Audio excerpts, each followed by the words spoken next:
بسم اللہ الرحمن الرحیم ان اللہ لا یغفر ان یشرک به ان اللہ لا یغفر ان یشرک به ویغفر ما دون ذلك لمن يشاء ومن يشرك بالله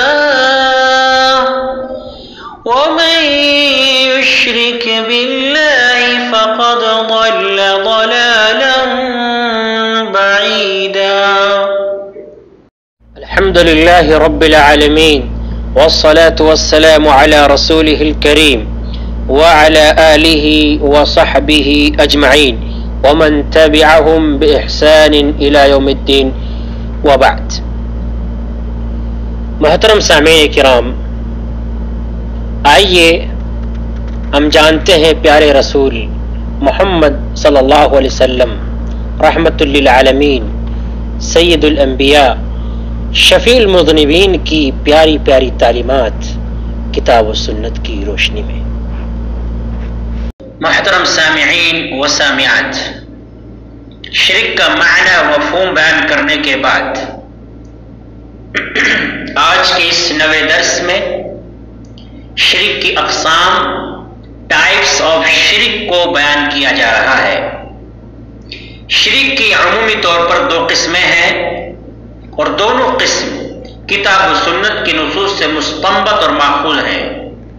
وہ ہیں شرک اکبر اور شرک اصغر. شرک اکبر کسے کہتے ہیں؟ شرک اکبر کی تعریف کیا ہے، ڈیفینیشن کیا ہے؟ تو شرک اکبر کہتے ہیں کہ اللہ تعالیٰ کے حقوق و خصائص میں کسی کو شریک بنانا، اللہ کی ربوبیت یا اسماء و صفات یا الوہیت و عبادت میں کسی کو اللہ کے ساتھ شریک بنانے کو شرک اکبر کہا جاتا ہے. فور این ایگزامپل، مثال کے طور پر غیر اللہ کو پکارنا یا غیر اللہ کو سجدہ کرنا یا غیر اللہ کے لیے ذبح، نذر و نیاز انجام دینا وغیرہ، یہ سب شرک اکبر کی مثالیں ہیں. اس شرک اکبر کا حکم کیا ہے؟ اس کا حکم یہ ہے کہ شرک اکبر کرنے سے انسان دائرہ اسلام سے خارج ہو جاتا ہے اور بروز قیامت اس کا ٹھکانہ ہمیشہ ہمیش کے لیے جہنم میں ہوگا. والعیاذ باللہ. اس شرک اکبر کی دلیل کیا ہے؟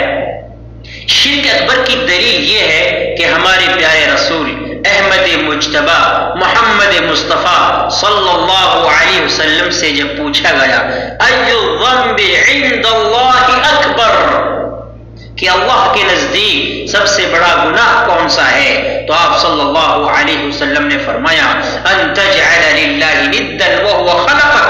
بخاری مسلم کی روایت ہے کہ ہمارے پیارے نبی صلی اللہ علیہ وسلم نے فرمایا کہ یہ کہ تو اللہ تعالیٰ کے ساتھ شریک ٹھہرائے حالانکہ اس نے تجھے پیدا کیا ہے. تو یہ شرک اکبر کی دلیل ہے.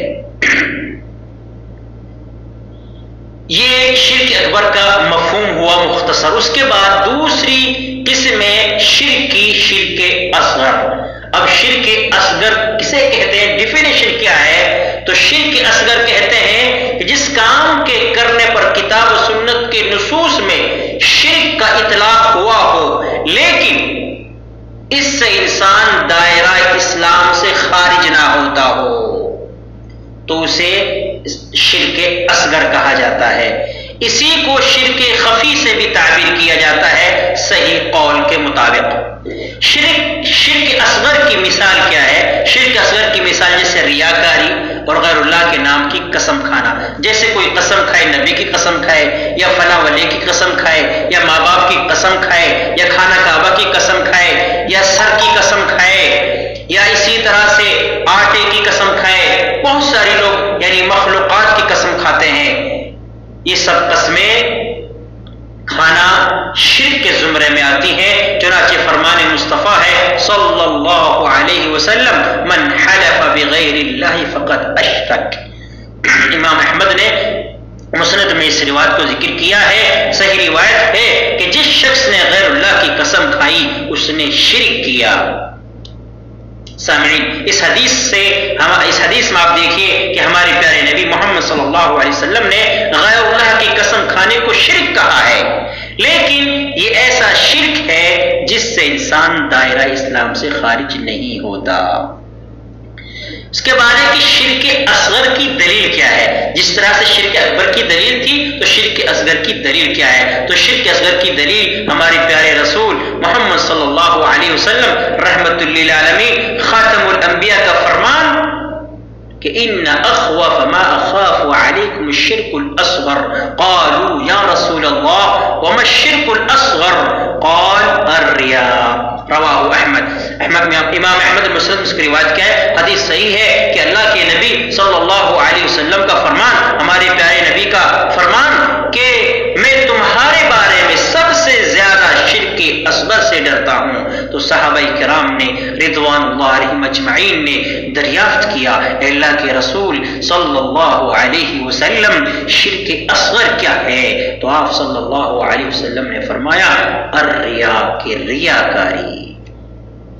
تو یہ ہوا شرک اصغر کا مختصر مفہوم۔ اب اس کے بعد ہم شرک اکبر اور شرک اصغر کے درمیان کچھ چند فروق بیان کرنے جا رہے ہیں، کچھ فروق ڈفرینس کیا ہے شرک اکبر اور شرک اصغر کے درمیان، اور اس لیے بیان کیے جا رہے ہیں تاکہ ہم ان شرک اکبر شرک اصغر دونوں کے احکام کو جان سکیں۔ نیز جو شخص شرک اصغر کا مرتکب ہوا ہو اس پر ہم شرک اکبر کا فتویٰ نہ لگائیں، یا اسی طرح جو شخص شرک اکبر میں واقع ہوا ہو اس کو ہم شرک اصغر نہ کہیں۔ تو ان دونوں کے درمیان کیا فرق ہے اس کو جانتے ہیں۔ تو پہلا فرق ہے کہ شرک اکبر سے انسان دائرہ اسلام سے خارج ہو جاتا ہے، لیکن شرک اصغر سے نہیں۔ لیکن شرک اصغر یہ کمال توحید کے منافی ہے، اس لیے اس سے بچنا بہت ضروری ہے۔ دوسرا فرق ہے کہ شرک اکبر سے تمام اعمال برباد ہو جاتے ہیں۔ شرک اکبر سے تمام اعمال برباد ہو جاتے ہیں، لیکن شرک اصغر سے وہ عمل برباد ہو جاتا ہے جس عمل میں یہ شرک پایا جاتا ہے۔ جیسے کسی نے دکھانے کے لیے، ریاکاری کے لیے صدقہ کیا، تو یہ جو صدقہ جو عمل کیا ہے دکھانے کے لیے تو یہ برباد ہو جاتا ہے۔ یا اس طرح سے کسی نے دکھانے کے لیے نماز پڑھی وغیرہ وغیرہ۔ حدیث قدسی میں ہے اللہ رب العالمین کا فرمان کہ انا اغنى الشركاء یعنی الشرك من عمل عملا اشرك معي فيه غيري تركته وشركه۔ مسلم کی روایت، صحیح مسلم کی روایت ہے کہ اللہ رب العالمین کا فرمان کہ میں شراکت سے سب شرکا سے زیادہ بے نیاز ہوں۔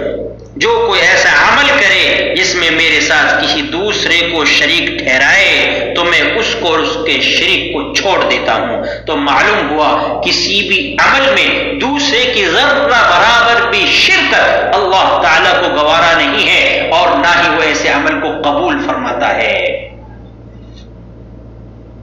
اس کے بعد تیسرا جو فرق ہے وہ یہ ہے کہ شرک اکبر کا ارتکاب کرتے ہوئے اگر موت آ جاتی ہے تو ایسے شخص کو بخشا نہیں جائے گا، معاف نہیں کیا جائے گا، اور ایسے شخص کا ٹھکانہ ہمیشہ ہمیش کے لیے جہنم میں ہوگا۔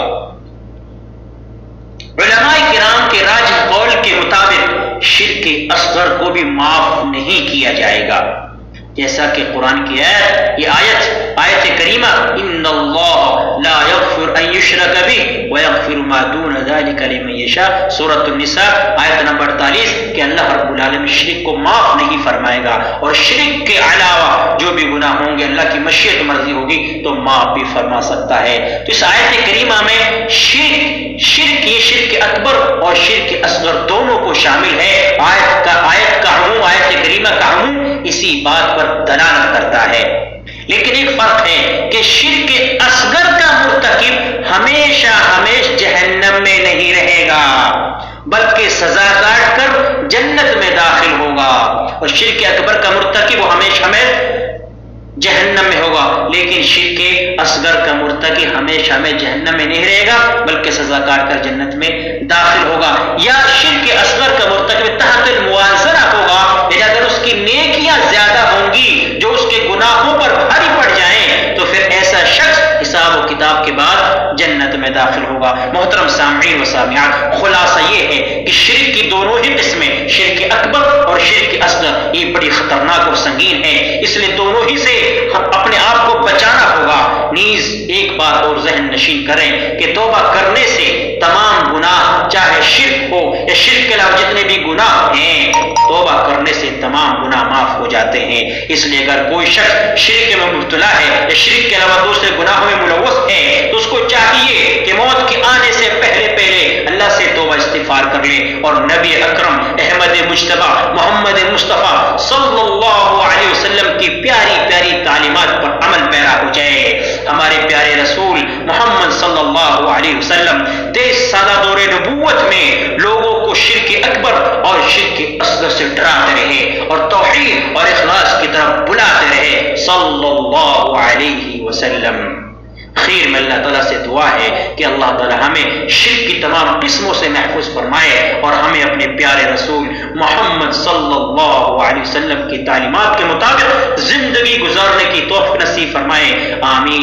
وآخر دعوانا ان الحمد للہ رب العالمین وصلی اللہ علی نبینا محمد صلی اللہ علیہ وسلم۔